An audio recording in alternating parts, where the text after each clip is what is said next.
passaria de uma forma muito breve a apresentar a doutora Isabel Alçada. Todos a conhecemos como escritora, como investigadora e como professora. Talvez nem todos saibamos que a formação base da doutora Isabel Alçada é a filosofia. Licenciou-se em filosofia em 1974 na Universidade de Lisboa e fez mais tarde um mestrado em Sociologia de Educação na Universidade de Boston, nos Estados Unidos, em 1984. A sua atividade profissional é variada, é rica, como todos sabemos. Centrou-se na docência, na formação de professores e exerceu, obviamente, várias funções na área da educação. Foi professora na Escola Superior de Educação de Lisboa, foi coordenadora da equipa que lançou a rede de bibliotecas escolares e foi comissária do Plano Nacional de Leitura. Todos nós sabemos também que foi ministra do 18º Governo Constitucional, ministra da Educação, e atualmente é investigadora na Universidade Nova de Lisboa e presidente da Associação para o Voluntariado de Leitura e membro do Conselho de Administração da European Cultural Foundation. É também, todos nós sabemos, autora de inúmeros títulos, de inúmeros livros e fez também incursões pela história de Portugal com historiadores como José Matoso, Luís de Albuquerque, Maria Augusta Lima Cruz, Pedro Cardim, António Reis e tem também um reconhecimento público pelo seu mérito enquanto investigadora, docente, enquanto pessoa multifacetada da cultura portuguesa, nomeadamente através da condecoração pelo Presidente da República Portuguesa com a Ordem Infante Dom Henrique, Grande Oficial, em 2006. Feita esta apresentação, eu passo a palavra à doutora Isabel Alçada. Muito obrigada. Eu vou para ali porque tenho um PowerPoint e é mais fácil. Portanto, boa tarde a todos e a todas. É para mim está-se a ouvir com o microfone.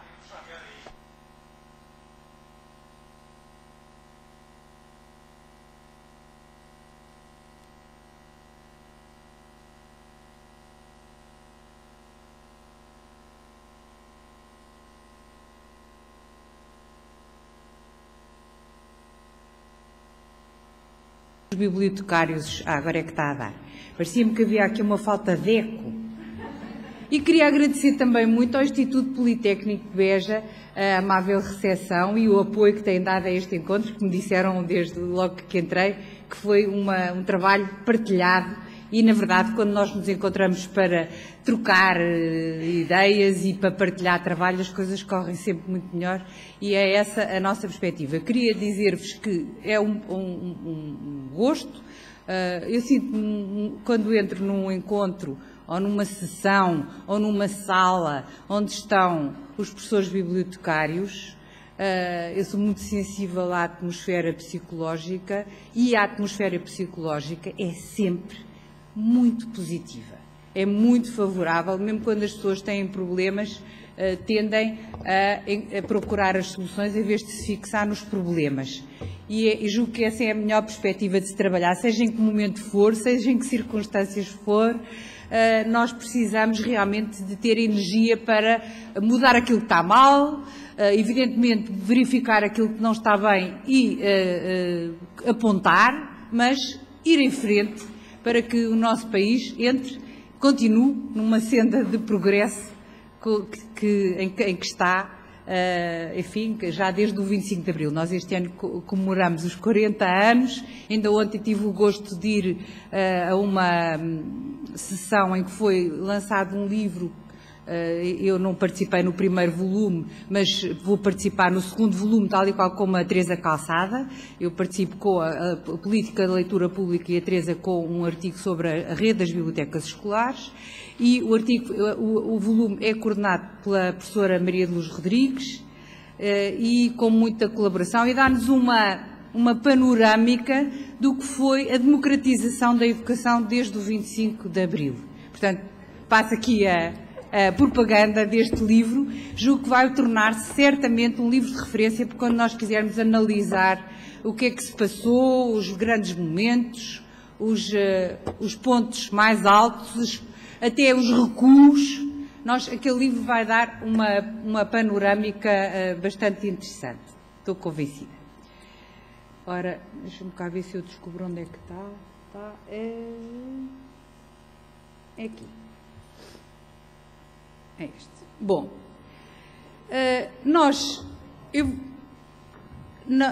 vou ter que se pôr aqui isto. Bom,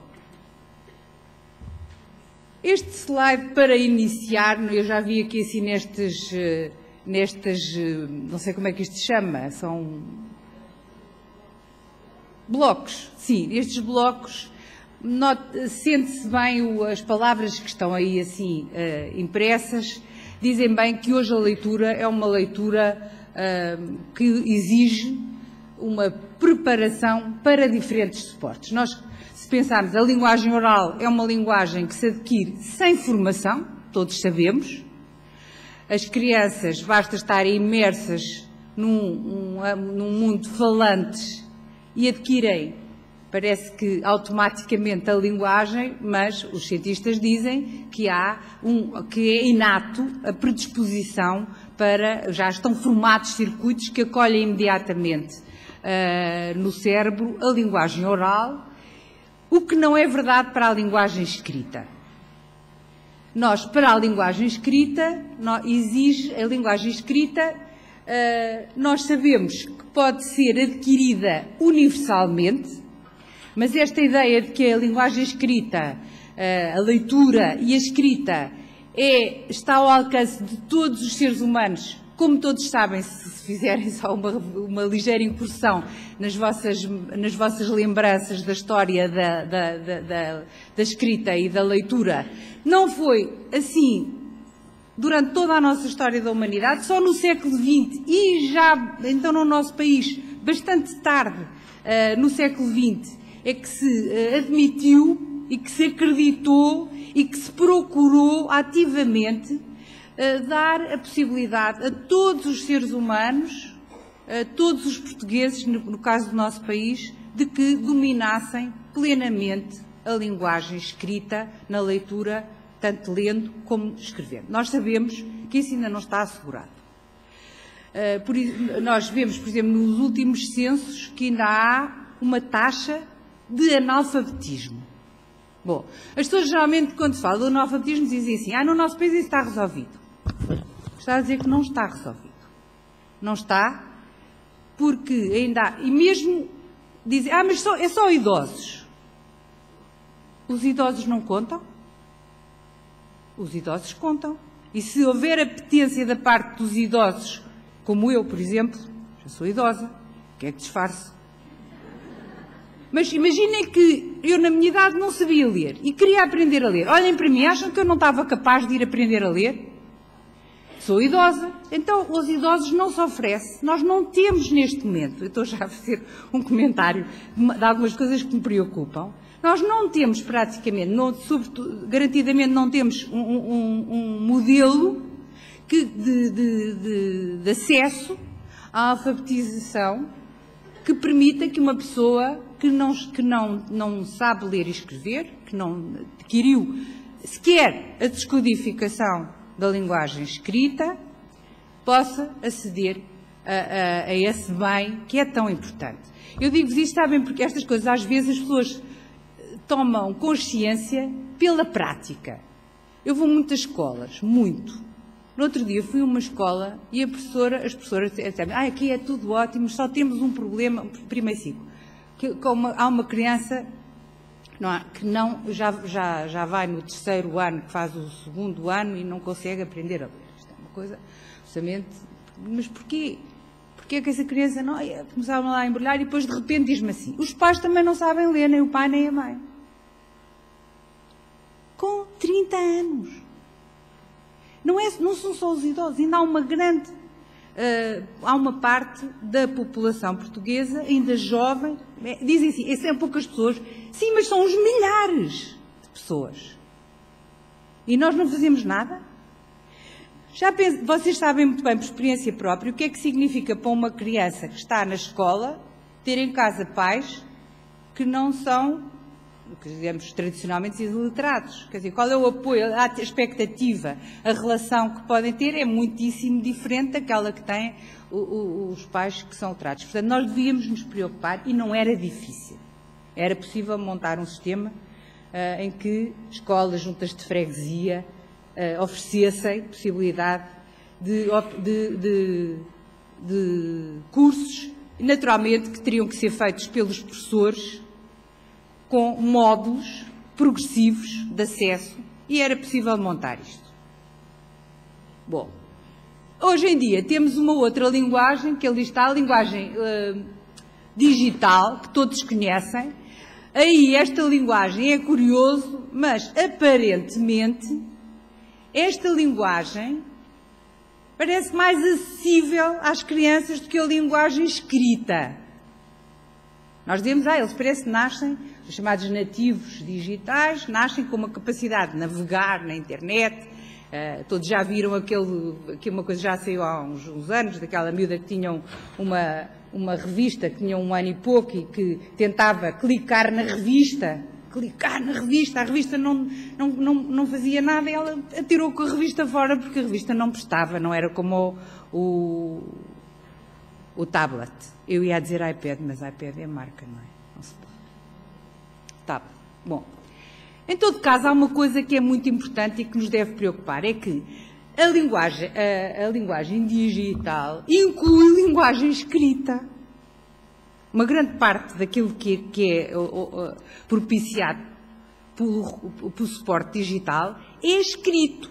E isso é e a escrita, as dificuldades de acesso à escrita não se superam pelo facto de ela estar em suporte digital ou em suporte papel. O que pode ser mais atraente para as crianças, o suporte digital, e podemos tirar partido disso.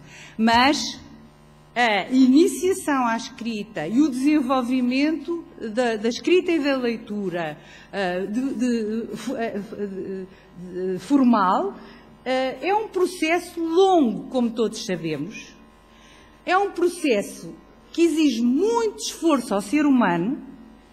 Eu ainda ontem eu neste momento estou na Universidade Nova e pediram-me se recebia os alunos, há um grupo de alunos que são muito interessados, que vêm do secundário e inscrevem-se, imaginem, nesta altura do ano, para fazer um mini curso, para verem qual é o curso que vão escolher, e estão lá, vêm do secundário, são uma nata.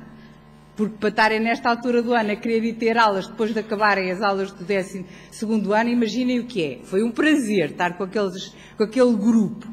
E eu perguntei-lhes se eles tinham tido dificuldade, se achavam que aprender a ler e a escrever era fácil ou difícil, e todos disseram fácil. Porque não se lembram.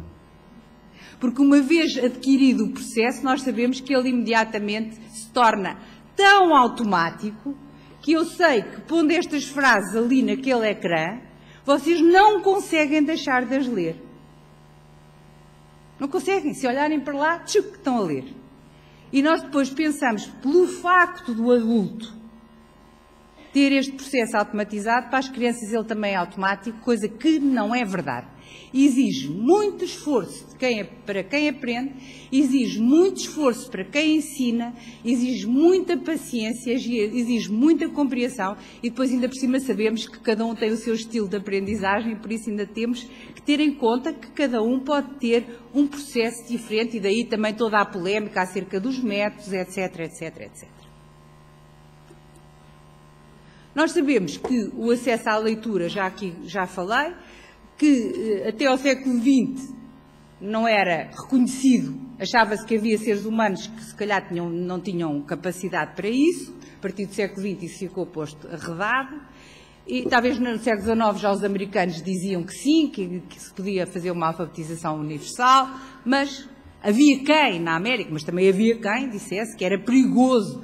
Há artigos interessantíssimos que o acesso livre aos livros era perigoso porque podia incutir ideias que fossem prejudiciais ao desenvolvimento da sociedade, etc. Bom, agora, nós sabemos que o acesso universal depende, primeiro, do domínio da competência leitora, alfabetização universal, desenvolvimento da literacia e do acesso ao livro e aos outros recursos.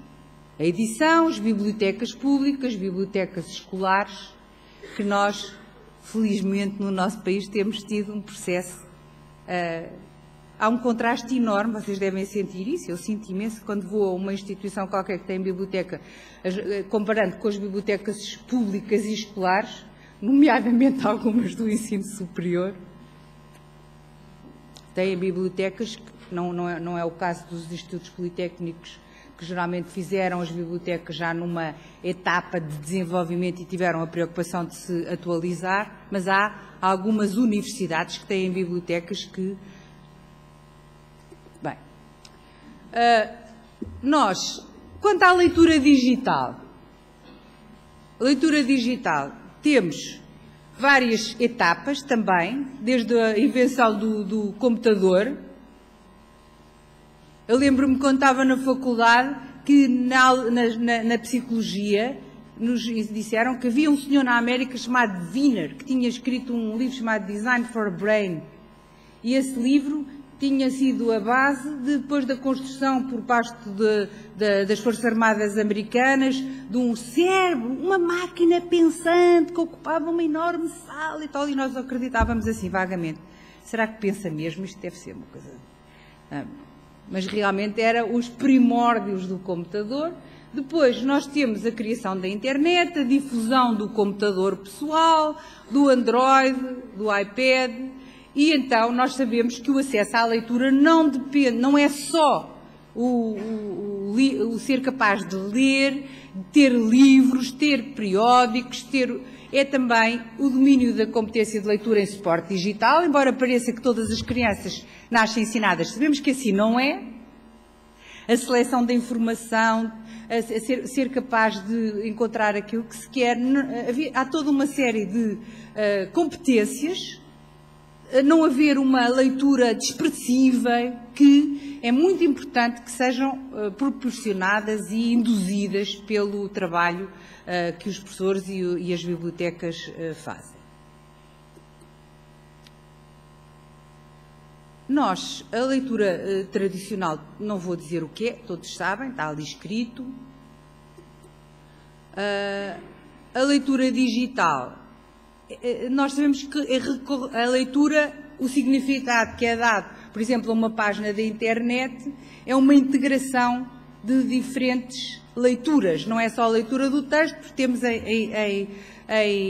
interação, às vezes, ou pelo menos a justaposição, imagens, vídeos e uma movimentação muito rápida que não leva a que a leitura seja, enfim, não é aquilo que se chama uma leitura mais linear, linha a linha, é uma leitura muito mais dispersiva. Os cientistas, nomeadamente este Gary Small, fez um scanning do cérebro e procurou ver quais eram as zonas que são ativadas quando uma pessoa está a ler um livro e quando uma pessoa está a pesquisar na internet. E chegou à conclusão de que há muito mais zonas do cérebro que estão ativas quando a pessoa está a pesquisar na internet. Estas coisas todas davam polémica. Será que é mais profundo? Que a leitura é mais profunda por termos mais zonas do cérebro ativas? Claro que íamos já pormos aqui, mas como somos muitos não dá para discutir. O que é verdade é que o que ele diz é, o último parágrafo, não, os dois últimos, leiam os dois últimos, por favor. Há um acréscimo de áreas.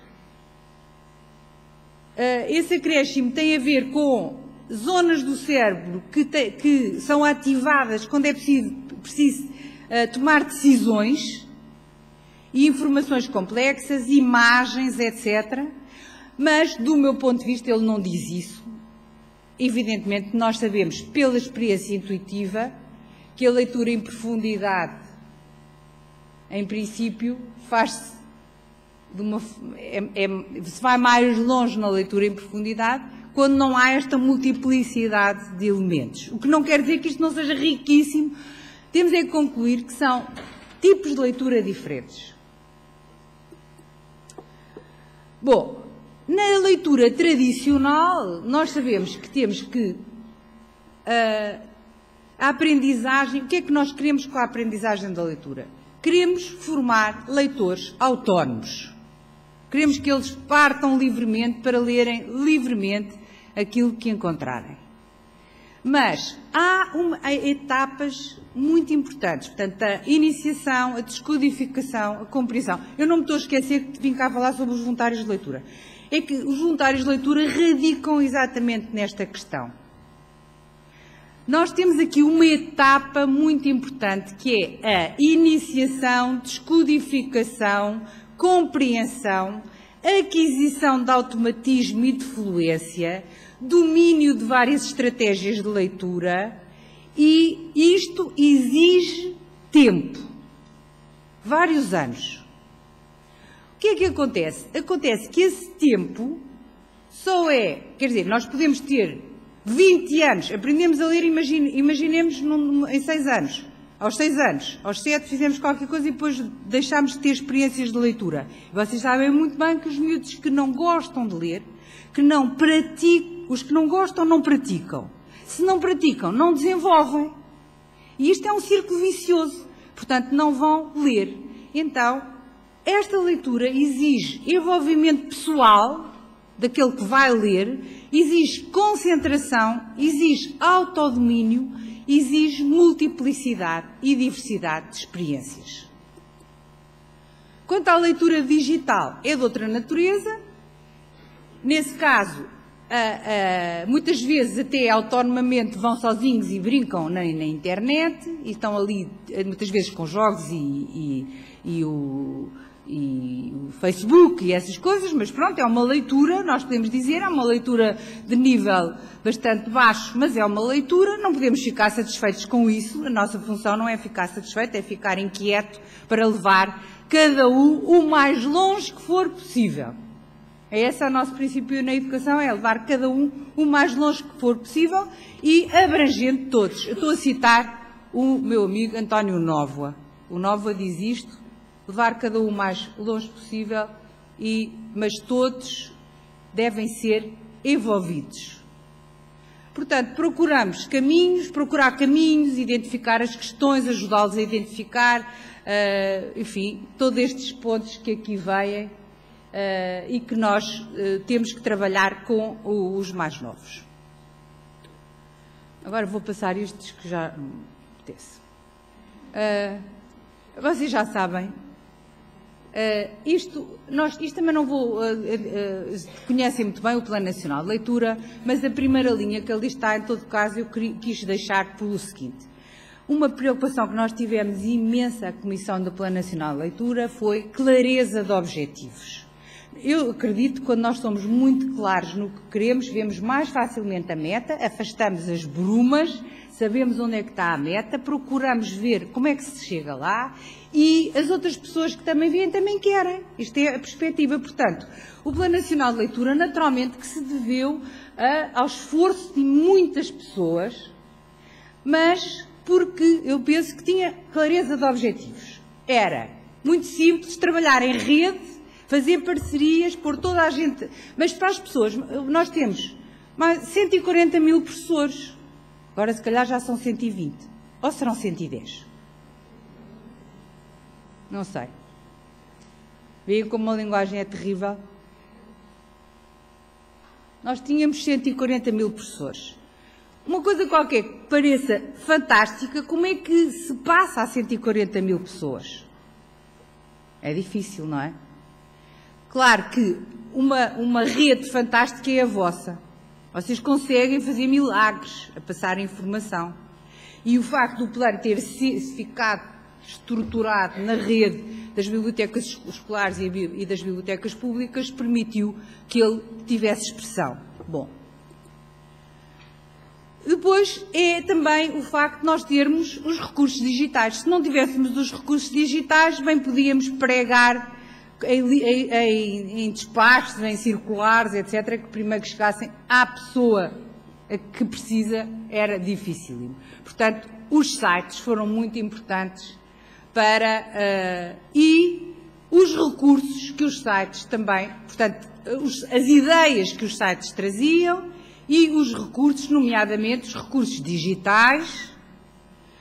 A Biblioteca dos Livros Digitais está parada neste momento porque isto é um recurso que exige um financiamento bastante elevado. Neste momento, como sabem, não foi possível, mas conseguimos, e não sei se alguns daqui foram ao lançamento, conseguimos fazer livros digitais em colaboração com a Fundação Jorge Álvares, para termos, portanto, porque financiaram o projeto livros ligados a Macau, à história de Macau, à China, à história da China. Também é uma temática que eles solicitaram. Neste momento estamos também com um projeto para fazer livros digitais numa biblioteca que se chama Biblioteca Cidadania Ativa, e a biblioteca vai ser, a instituição que está a desenvolver é a Associação Voluntários de Leitura, que não tem dinheiro nenhum, e o Observatório de Língua Portuguesa, que também não tem dinheiro nenhum. Então,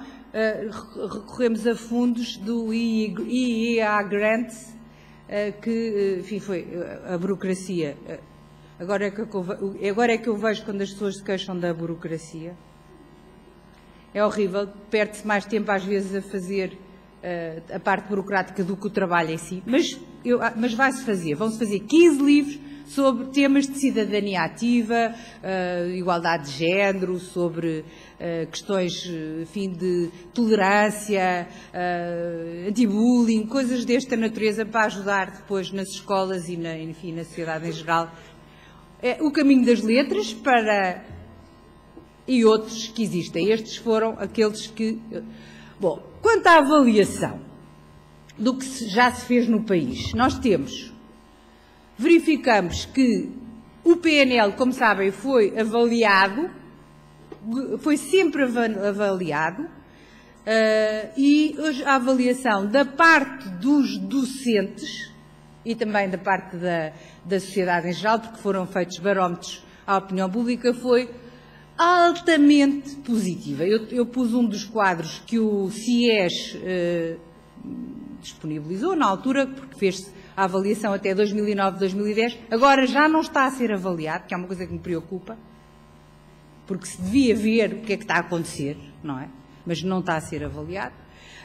E, portanto, nós vemos que os resultados realmente foram muito...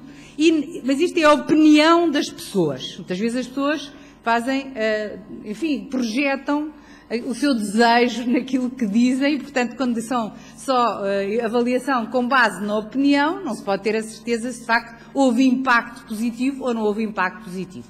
Mas há outras medidas, e há, nomeadamente... na avaliação do PNL também uma coisa muito importante que julgo que gostam de pelo menos rever, é a importância da biblioteca escolar no Plano Nacional de Leitura. Portanto, vejam os resultados entre importante e muito importante. A percepção dos professores consideraram que foi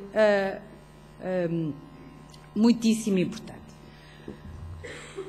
Para avaliar o que se faz, tanto as políticas como a ação, é importante nós termos comparações, medidas objetivas, com instrumentos que são padronizados, aferidos, e é o caso do PISA, que sempre se fala em leitura, se fala no PISA, e nós vemos que Portugal, entre 2006 e 2009, deu um salto qualitativo considerável, ou melhor, quantitativo, o que significa qualidade, claro. Esta quantidade reflete qualidade na forma como as pessoas conseguem ler. A literacia dos jovens de 15 anos subiu, nós já estamos na média, porque isto já é considerado um resultado médio, 489 é considerado médio, em 2012, 488 não é significativo. Do ponto de vista estatístico, é claro que eu gostaria que tivéssemos subido. Estávamos numa senda de progresso. Tenho esperança que seja só uma estagnação transitória, mas vamos ver o que se passará no próximo, que é em 2015. Entretanto, em 2011, eu fiz fincapé, posso-vos dizer, para que aderíssemos ao PIRLS e que tinha nessa altura alguma capacidade de impor e fomos mesmo aderir a esta avaliação, que é um estudo que avalia o 4º ano de escolaridade. Nós não estávamos no PIRLS antes, portanto não temos possibilidade de ver a evolução, mas os resultados, eu quando vi os resultados, não sei se estava no Norte, foi numa escola, quando eu vi no jornal os resultados e até me vieram as lágrimas aos olhos quando vi que a média obtida pelos alunos portugueses de 4º ano de escolaridade era de 541, numa média dos 45 países que participaram, a média era 500 e nós estávamos em 541. Isto o que é que significa? Significa que os esforços resultam. O trabalho que se tem feito dos professores, o esforço na formação dos professores, nos institutos politécnicos, as escolas superiores de educação, que muitas vezes estão vistas de uma forma enviesada, que realmente deram um resultado muitíssimo expressivo no que respeita aos resultados dos alunos de 4º ano. E isto que aconteceu na leitura também aconteceu nas ciências e na matemática. Portanto, vemos que a média de Portugal foi superior à média de 28 países, sendo que alguns deles são a Áustria, a França, a Espanha, a Noruega, a Bélgica. Estão a ver? Se forem à internet, ponham lá PIRLS, tem lá o relatório com todos os resultados e os comentários dos especialistas, etc. Bom, portanto, progresso. Agora, disse-se, então isto dos voluntários de leitura, que era o que a trazia cá. Os voluntários da leitura era um projeto com que eu sonhei e outras pessoas sonharam ainda antes do Plano Nacional de Leitura. A ideia era que a sociedade se mobilizasse para conseguir a promoção da leitura, que as pessoas, ao envolverem-se, valorizassem cada vez mais a leitura. E a ideia, fizemos um site, criámos uma associação, fizemos um site, e o site tem várias informações, as pessoas podem se inscrever e, além do site, fizemos uma página de Facebook que tem tido muita adesão, já teve umas semanas que teve 80 mil visitantes, agora não tem tantas. Claro que eram nas semanas que têm mais piadas, é que têm mais visitantes, tem que se dizer a verdade. Quando são coisas com humor, um humor engraçado e ligado à leitura, mas tem realmente sido muito positivo, porque as pessoas, ao visitarem o Facebook, depois vão inscrever-se como voluntários e os princípios gerais conhecem-nos bem, a ideia de que a leitura é um bem essencial e que o contacto precoce com livros é importantíssimo e estimula o desenvolvimento e é muito gratificante. E depois temos fundamentação científica, estas investigações sobre o cérebro, que demonstram que o cérebro nasce com estruturas que possibilitam a leitura, mas requer a ativação dos sistemas de forma continuada e repetitiva. Portanto, precisamos de muitas ocasiões de leitura para que se consolide a capacidade de ler bem. E que a leitura exige muita prática, particularmente desde os 4 meses, mas entre os 6 anos e os 12 anos há ali um período crucial que se tem que induzir experiências de leitura, com todo o tipo de leitura. E que o prazer é um fator decisivo para essas experiências, porque, evidentemente, os mais novos, se não gostarem do que estão a fazer,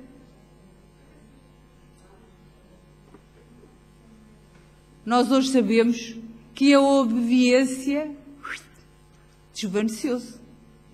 Há quem diga ainda bem, há quem diga ainda mal. Eu sou das que digo ainda bem.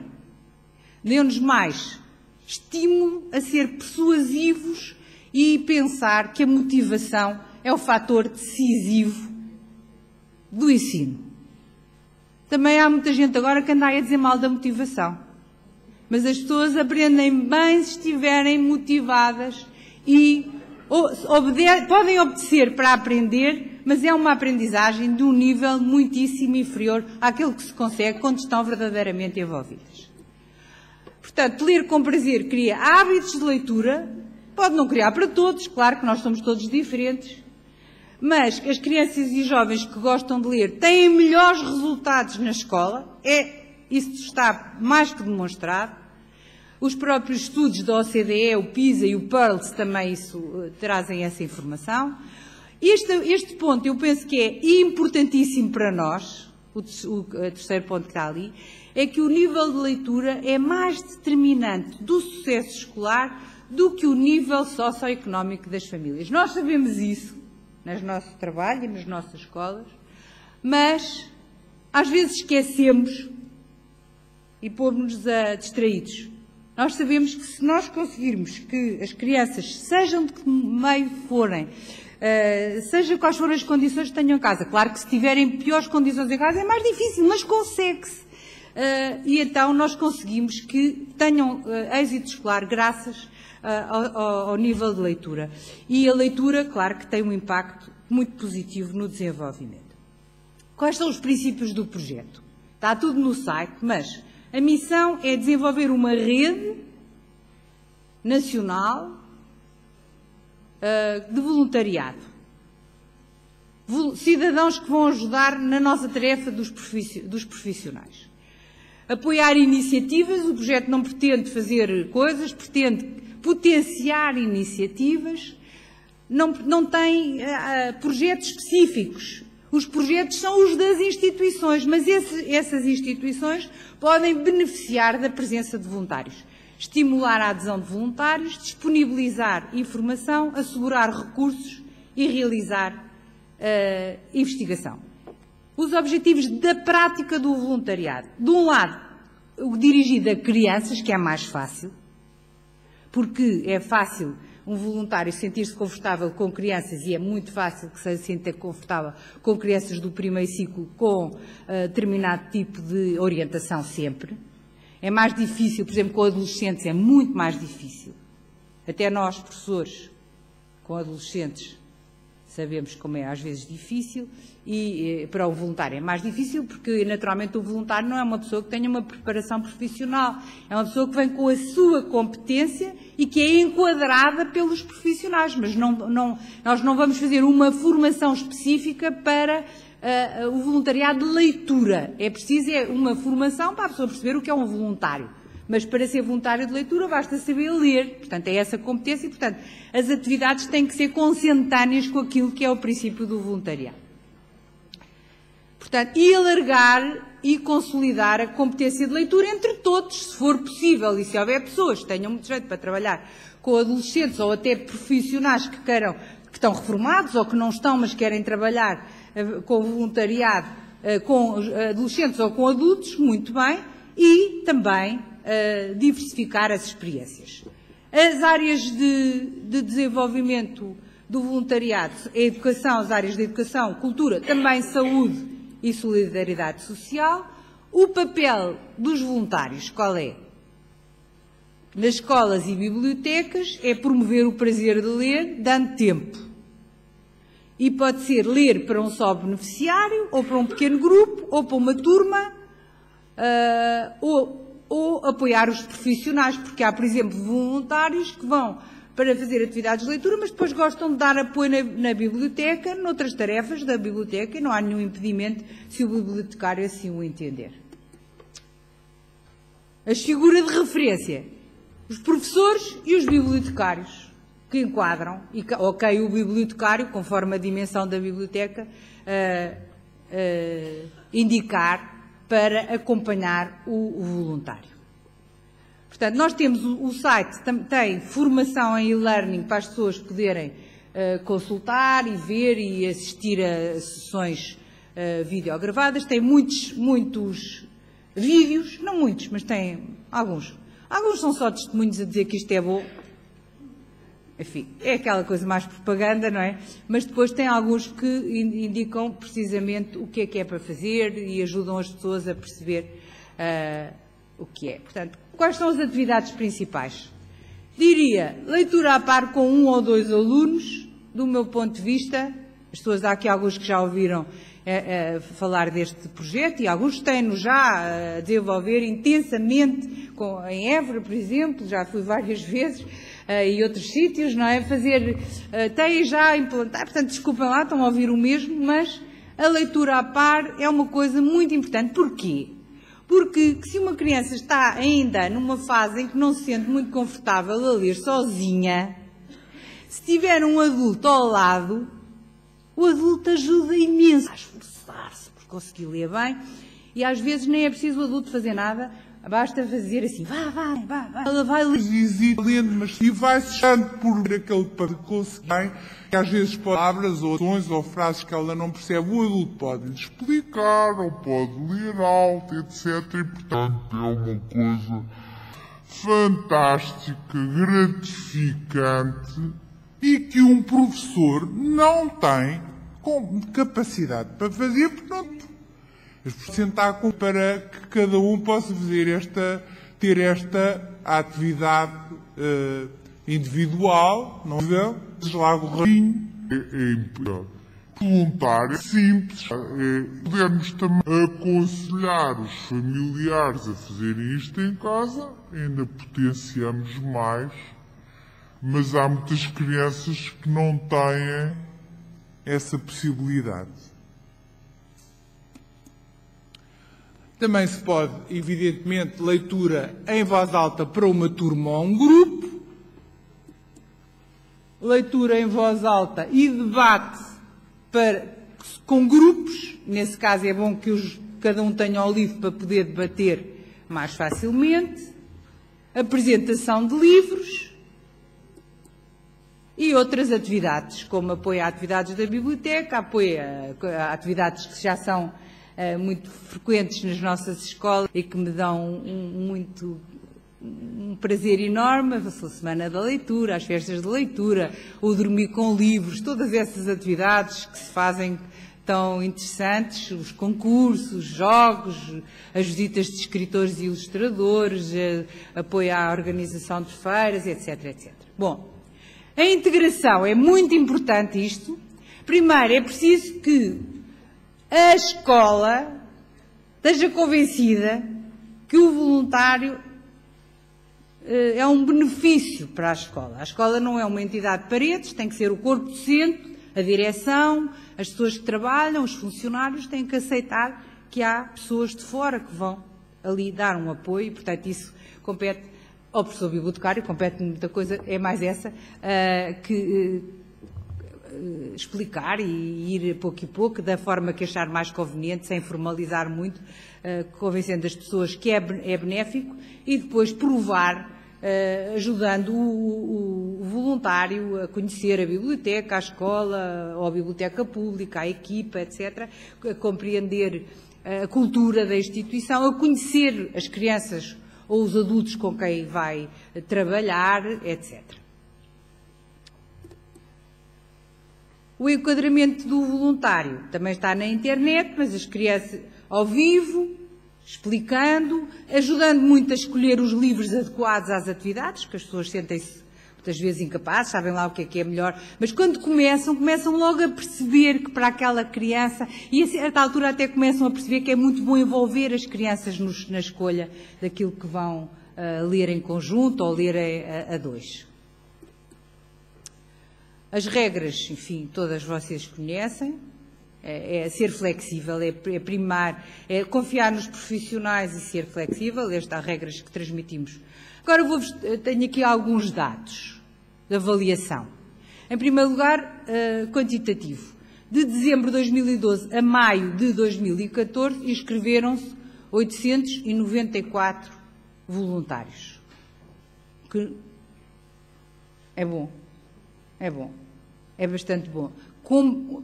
No quadro de um projeto de voluntariado, isto é bom.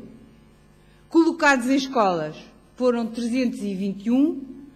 Vocês percebem todos porque é que não são todos colocados, porque tem que haver primeiro, há escolas que ainda não estão inscritas. Portanto, não podemos indicar, isto é escolas, não podemos indicar escolas que não se inscreveram no projeto, não sabemos se querem. Quando a escola se inscreve no site, e é simplicíssima a inscrição, então nós sabemos e o que é que fazemos? Não é o projeto que coloca, é a rede de bibliotecas escolares que coloca. Portanto, a rede, através dos coordenadores interconcelhos, coloca. Quanto às bibliotecas públicas, bibliotecas municipais, temos 50 bibliotecas municipais inscritas e aí é diretamente, indicamos, nós neste momento até pomos anúncios, dizemos, precisamos de voluntários, até se virem no nosso site, está lá, precisamos de voluntários para a Biblioteca Municipal da Azambuja, pusemos ontem, porque a Azambuja quer e ninguém se inscreveu ainda. Vamos ver se conseguimos ali na área e depois indicar as pessoas. Depois, quem faz a seleção? Claro que são os bibliotecários, ou os professores bibliotecários, fazem uma entrevista à pessoa, tem que ser rigoroso, porque se a pessoa for lá e disser, olha, eu queria cá vir 2 vezes, muito obrigado, mas a investir um tempo, preparação, etc., para depois a pessoa ir lá 2 vezes, não, tem que haver um programa, etc., com aquilo que o bibliotecário ou o professor acha que é o mínimo para se considerar que a pessoa está mesmo empenhada naquele. Pode dizer, olha, eu queria ficar, mas vamos aqui à experiência. E isso aconselho-lhes a que façam. E aconselhem os colegas a que façam isso, ponham-nos à experiência, porque senão depois imaginem que é uma pessoa péssima e depois ficam sem capacidade de dizer, olha, então muito obrigado, boa tarde, até à próxima e tal. Depois falo noutra altura que agora temos aqui uma coisa. Ou então dizer, ai, fique, tá. Tem que ser delicado, mas realmente se a pessoa não. Às vezes há pessoas que não conseguem. E temos que também deixar em aberto essa possibilidade. Quanto a instituições, agrupamentos, inscreveram-se 331. É mais porque há escolas que também se inscreveram. Bibliotecas municipais, 48. Portanto, há algumas, pelo menos há uma biblioteca que tem 2 e outra que tem 2, ou uma que tem 3, agora não sei. E outras instituições que se inscreveram foram 15, mas, por exemplo, em hospitais nós temos que, a menos que haja lá alguém que saiba enquadrar muito bem, não podemos pôr um voluntário, porque isso é um trabalho difícil, porque as crianças que lá estão pouco tempo, na maior parte dos casos, algumas estão mais prolongadamente, mas também tem que ser uma pessoa que tenha uma preparação psicológica para estar num ambiente que, mesmo para nós, tínhamos que pensar 3 vezes se estamos preparados, não é, para atender e propiciar o gosto pela leitura e ler com crianças que têm, às vezes, doenças graves, não é? Portanto, temos que ver quem são as pessoas que podem fazer esse trabalho. Seria fantástico que conseguíssemos, mas vamos ver. Nós fizemos também um questionário de avaliação e isto são as respostas ao questionário.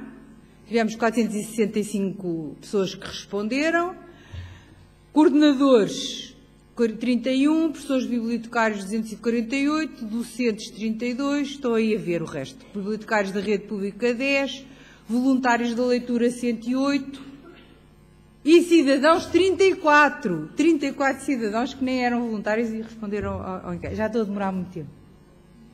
Quanto? 3. Então é já, olha, está mesmo a acabar. Quais foram as respostas? O relatório está também no site, mas isto, claro que é opinião, é um trabalho de opinião. Eu estou convencida, por experiência própria, que este trabalho é muito produtivo para o desenvolvimento, 1, do gosto pela leitura e 2, da competência de leitura. Porquê? Com o meu voluntário, o ano passado fiz todo o ano. Cheguei ao fim, o miúdo que eu acompanhei, ele não gostava de ler, lia mal, do 2º ano de escolaridade.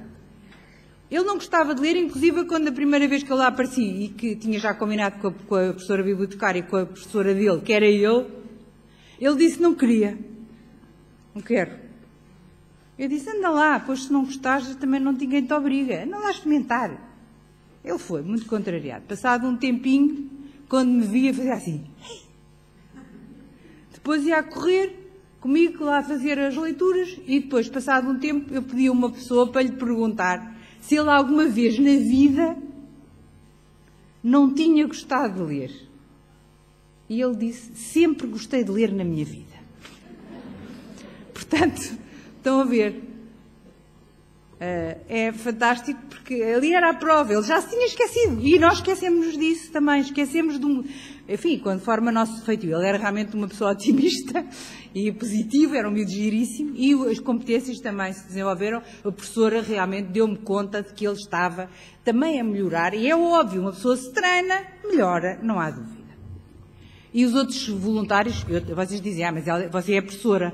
Sim, mas não sou professora de primeiro ciclo, e tentei ao máximo sair da pele de professora quando estava com ele. Só de uma pessoa que adora miúdos e que gosta muito de livros. Enfim, o que é verdade é que o benefício que reportam é muito, estão a ver aqui, as respostas dos professores bibliotecários são altamente positivas. Agora, as respostas dos voluntários, altamente positivas. E isto são os nossos parceiros, a quem eu agradeço, e por isso ponho aqui, estou a acabar.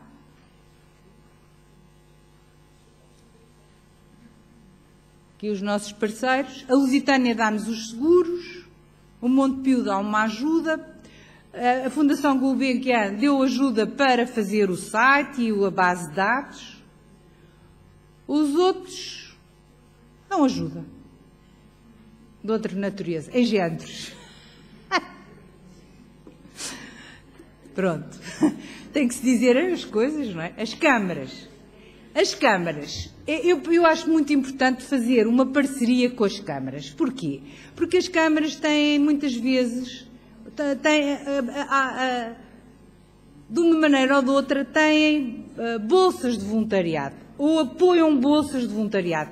E estas coisas funcionam melhor se forem em rede. E por isso eu peço-vos, porque são os coordenadores interconcelhios que estão responsáveis por esta área, se verificarem que a Câmara da vossa área pode entrar neste projeto, é bom. Porquê? Porque nós podemos receber das bolsas de voluntários para este projeto, podemos enviar também voluntários para a bolsa, e a Câmara também pode organizar coisas que tenham a ver. Por exemplo, eu já tenho ido a coisas, enfim, encontros de voluntariado, em que este projeto é um entre vários outros projetos que funcionam nos municípios. E isso acho que é interessante, porque tudo o que seja, como comecei por dizer, em rede, e por coordenação e por conjugação de esforços, funciona melhor. Muito obrigada pela vossa atenção.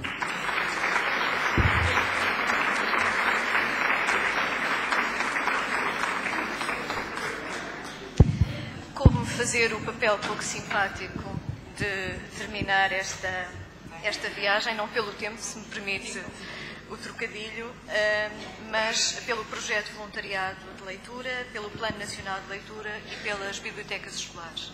E no meio desta viagem refletir sobre questões ligadas à transformação da sociedade e ao impacto que a técnica e a tecnologia têm na relação com a leitura e com a informação, na relação entre a sociedade da informação e a sociedade do conhecimento, da autonomização dos processos de leitura, na importância das redes de parcerias e da replicação da formação e da informação, da transformação desta exclusão em inclusão, porque também falámos aqui de exclusão de género, de exclusão etária, de exclusão eventualmente de minorias que não têm acesso à informação escrita, da cidadania ativa, da aprendizagem e das aprendizagens, da memória e da automatização de gestos, de ciclos e de cadeias operatórias, do esforço de aprender, do esforço que implica ensinar, porventura ensinar a ensinar e ensinar a aprender, da democratização do saber e da cultura e, também muito importante e para terminar, da necessidade de avaliar, refletir, experimentar e voltar a avaliar.